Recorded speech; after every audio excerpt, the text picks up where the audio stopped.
We often search for love in people, things, or achievements. But what if the greatest love you'll ever know has already been given to you? Hi friends, welcome back to Words for Living, where we uncover the timeless truths of Scripture and how they meet us in the middle of everyday life. If you've ever longed to experience God's love in a personal way, today's verse will remind you of the heart of the gospel. I'd love for you to subscribe and journey with us as we explore His Word together. John 3:16, NIV, says, "For God so loved the world that He gave His one and only Son, that whoever believes in Him shall not perish but have eternal life." This single verse has been called the gospel in a nutshell. In just 25 words, it tells us about God's heart, His sacrifice, our response, and the promise of eternity. It begins with love and ends with life. Everything in between is God's rescue plan for you and me. John 3:16 is one of the most familiar verses in the Bible. For many of us, it was the very first verse we ever memorized. We see it held up on signs at sporting events, printed on bookmarks, or displayed on bumper stickers. And yet, its familiarity can sometimes cause us to skim past it without letting the weight of its message sink in. But if we pause and really take it in, this single verse captures the heart of the gospel, the essence of God's love story toward humanity. The verse begins, "For God so loved the world." Notice that it doesn't say, "For God tolerated the world," or "For God pitied the world." It says He loved the world. And this love isn't distant or indifferent. It's personal, intentional, and active. When the Bible uses the word world here, it's not referring to the globe or nature. It's talking about people, broken, flawed, sinful people. That means you and me. God didn't wait until we got our act together to love us. He loved us at our worst. Romans 5:8 echoes this beautifully. But God demonstrates His own love for us in this: while we were still sinners, Christ died for us. Then the verse moves on, that He gave His one and only Son. Love is always shown in action. True love doesn't just speak, it sacrifices. And in this case, the cost was unimaginable. God gave His Son, His only Son. If you've ever loved someone deeply, you know the thought of giving them up feels unbearable. Yet God gave Jesus willingly. And Jesus Himself embraced this mission. He wasn't forced. He laid His life down freely. In John 10:18 He said, "No one takes it from me, but I lay it down of my own accord." That's the depth of love we're talking about. Love that gives everything for the sake of restoring relationship with us. The next phrase, that whoever believes in Him. The word whoever is one of the most hope-filled words in Scripture. It means God's love isn't limited by race, background, past mistakes, or present struggles. Whoever believes means you are included. It means the door is wide open.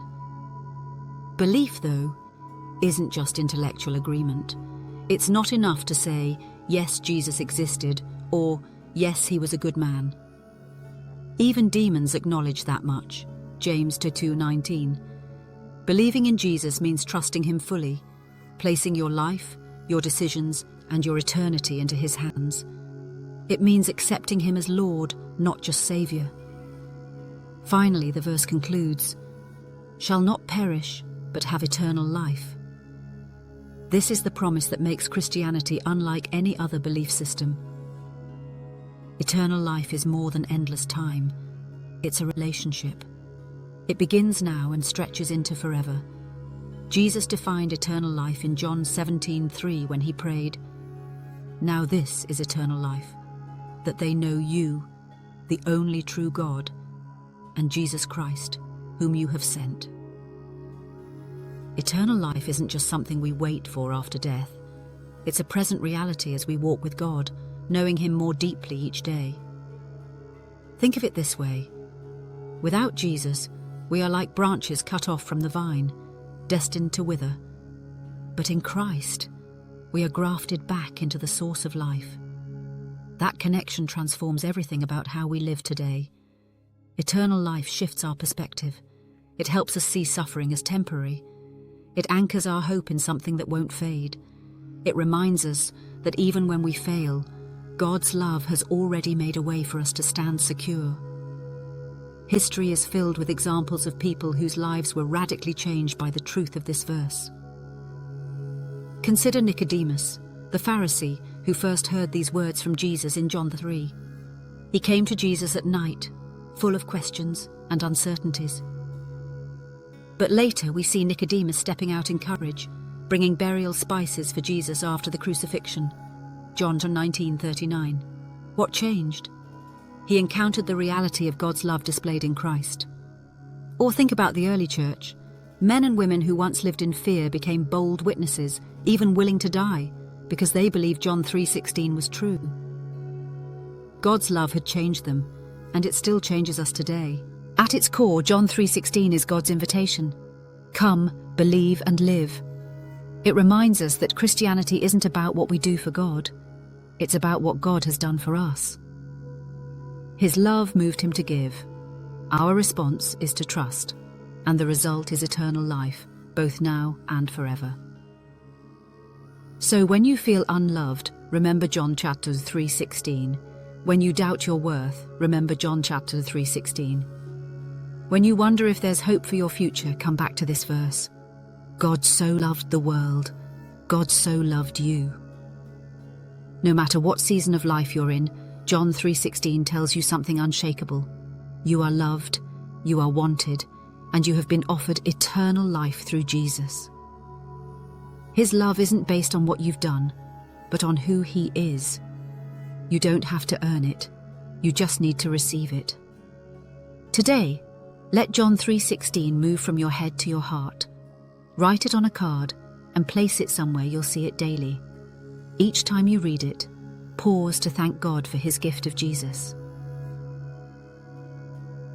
Pray for one person in your life who needs to know that love, and ask God to give you an opportunity to share it.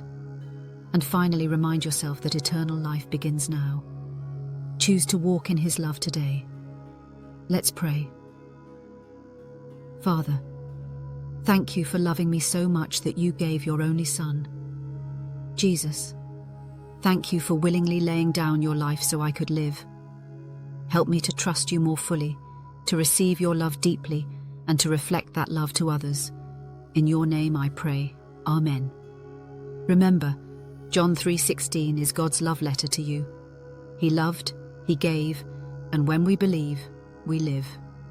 If today's devotional reminded you of his great love, share it with someone who needs encouragement. Don't forget to subscribe so we can keep growing together in God's Word. I'll see you in the next one.